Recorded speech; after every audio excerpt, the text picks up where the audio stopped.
Hello, Pete Mitchell here. Debbie asked me to put together for our training today a video on how to do a basic Facebook ad.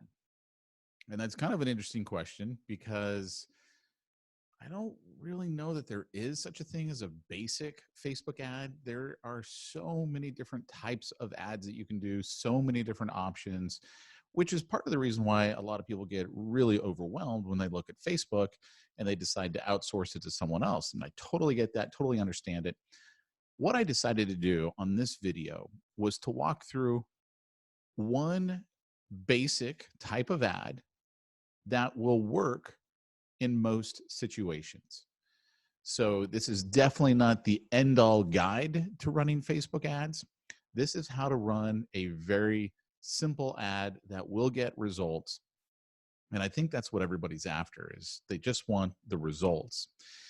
So to get started, and by the way, I decided to break this up into several smaller videos because there are so many pieces that I was like, you know what? People are going to get lost here. They're going to get lost there. Some people will get lost over there. What if I just chop this up into little videos? And that way you can go, okay, I needed help with that. Let me go back and rewatch that section. Or I need help with that. I'm going to go back and watch that section. So that's the reason why I've got this thing broken up into several videos for you. So step number one, let me actually go to the right screen here. Step number one is you got to determine your goal for the ad. You got to determine that before you actually sit down and put anything together. So you have to decide, is my goal to generate leads? Now, most of the time when I talk to agents, they're like, yeah, that's the goal. The goal is to generate leads. Okay, well, let's get a little bit more specific here. Is your goal to generate seller leads? Or is your goal to generate buyer leads? Or is your goal to generate investor leads or downsizer leads? Those all are different types of leads, and we would actually speak to those people differently. What if your goal is to get exposure? And when someone says, hey, I just want to get my name out there, which I'm not a big fan of just getting our name out there for the sake of getting our name out there.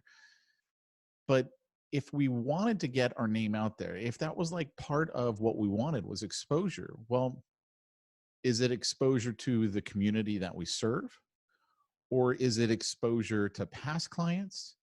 Is it exposure to our database prospects? See, knowing your goal is going to determine your message and what you actually say to people. And so that's why it's so important for us to go into this going, okay, well, what my goal is in this situation is to generate seller leads. Or I want to get exposure, but I want to get exposure with a call to action to my database prospects, my prospects that are all in my database. Or I want to do an exposure ad with a call to action to my past clients, people I've actually done business with. Or I'm trying to reach out to the downsizing market, or I'm trying to reach out to, and then fill in the blank. I want to reach out to the investor market. I want to reach out to first-time home buyers. I want to reach out to move-up buyers. All of these different groups, we're going to speak to them differently, and we're going to have a different message for them. One of the things that I'm fond of saying, and I did not coin this term, I believe it was Robert Collier who coined the term, there's always two conversations going on. There's the conversation that's going on in your mind, and then there's the conversation that's going on in your prospect's mind. And what we need to do is we need to enter their conversation. So the conversation that's going on in our mind is we're thinking, hey, I want someone to know about my experience. I want them to know I've been in real estate for 15 years, that I've won all these different awards, that I've sold or helped sell $100 million in real estate, whatever the number is. Because that's the conversation that's going on in our mind. In our mind, those things mean success, and people should want to work with someone who's successful. The problem is the people don't care about you at this point. They care about themselves. So your past experience, the awards that you've won, how much real estate you've got under your belt does not impress them. They're not at the point where they care about you. They're only caring about themselves. So if we were trying to reach investors in this market, we might want to talk to them about, hey, if you're an investor who's looking for opportunities in this current downturn, then getting my tip sheet for investors, the 7 biggest mistakes investors make and how to avoid them, is going to be the most important step you take today. Here's how you can get it. Right? So we're not saying, hey, Pete Mitchell, I work with investors. I'm the greatest real estate professional for investors. I know how to do everything that an investor needs.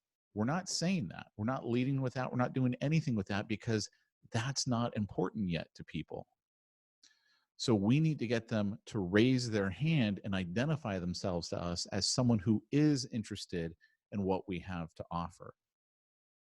And we're going to do that by offering them a tip sheet that speaks to them in their language. If they're a first-time home buyer, the 7 biggest mistakes that first-time home buyers make in Long Beach, California, and how to avoid them.